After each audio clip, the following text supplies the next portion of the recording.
I'd like to thank you all for joining us today as we come together to remember and celebrate the life of our beloved Pete Bennett. I'm James Gilbert. I'm Pete's son-in-law. And on behalf of the family, we are truly grateful for the outpouring of love and support we have received over the last several days. Today, we come together in sadness and grief to honor a life that meant so much to so many of us. We just wanted to quickly spend a little time and reflect on Pete's life and the memory of those who loved him so much.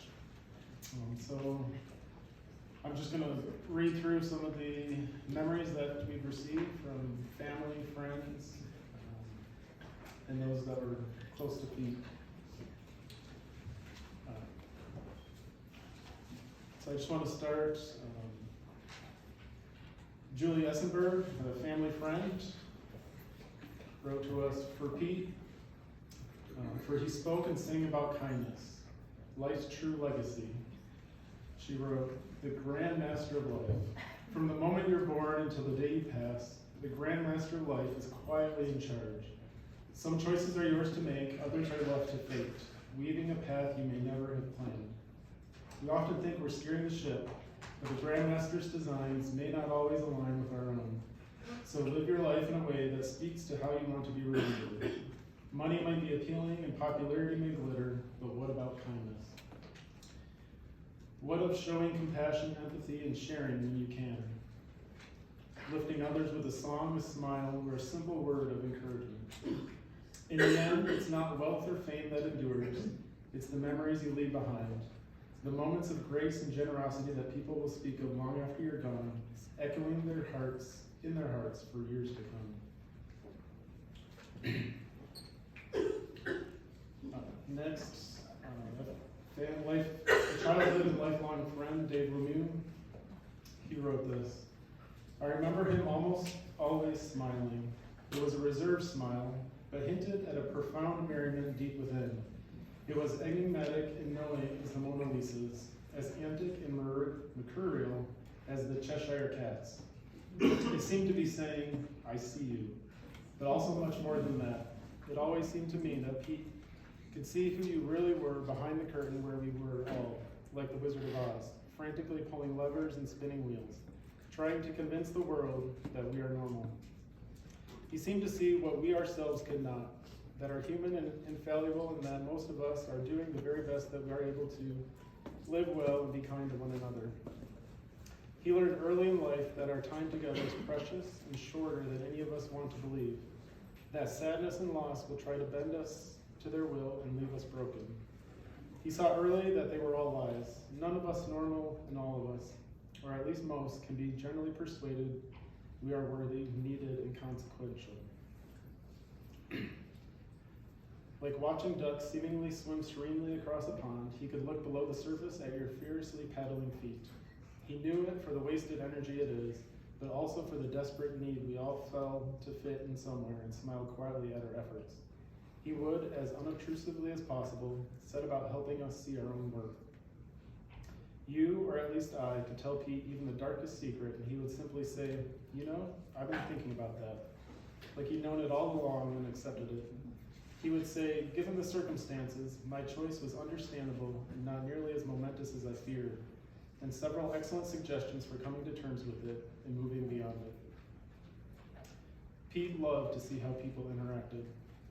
Once hanging out with him in the driveway of his mother's modest house, lounging against her ancient Buick, we were talking idly about cars, which we thought were cool, and those we wouldn't be caught dead riding in. I don't know if laughers in. Pete noticed his neighbor, who was also the pastor of his church, eavesdropping on our conversation and quickly hatched a plan. I would vehemently insist that Fords were far superior to any other car, and he would just as stridently argue that Chevy made the only car which wasn't simply scrap metal. Oh, we had a grand time, seeming to get madder at each other, pretending to hurl vile insults and threatening to come to blows, all the while trying to keep from falling on the ground and giggling helplessly. For me, it was just good fun. For Pete, it was more. It was an experiment in how what you see from the outside is not always what it seems. Attending church the following Sunday, he had to once more keep himself from falling down laughing during the pastor's sermon, a sermon that dealt with the silly differences that keep people apart, like the two teens he had recently heard arguing about cars.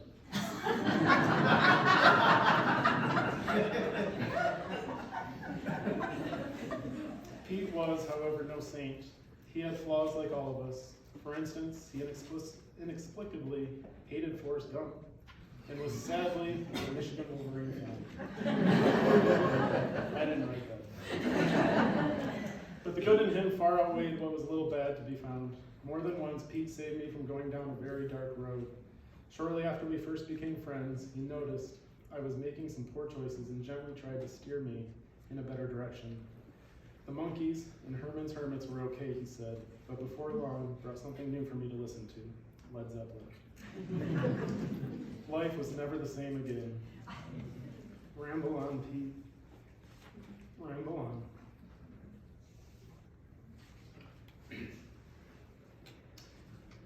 Another family friend, Becky Moore, she wrote, I worked with Pete at White House schools back in the days of dictaphones. Pete would record his reports and I transcribed them for him.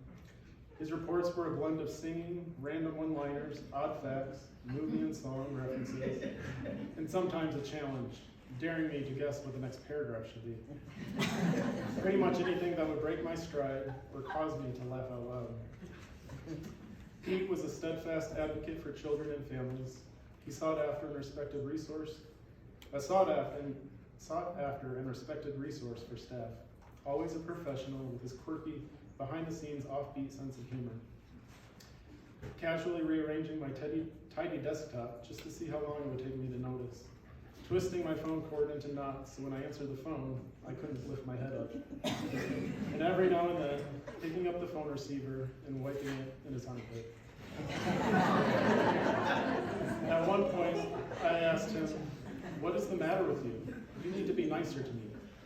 His response to this was to be annoyingly polite the following day, to the extent that he was so obnoxious we all agreed we preferred him just the way he was. Pete was calm, steady, and patient with even the most troubled child. My first day on the job, Pete was standing at my desk and explaining something to me. Across the office was an upset little boy seated in a student chair, where Pete was having him take a break to calm down. From the corner of my eye, I could see this child begin to rock the chair back and forth. Meanwhile, Pete is continuing to talk to me. I interrupted him, asking if we should be helping this child. Pete said no, he just needs to be left alone.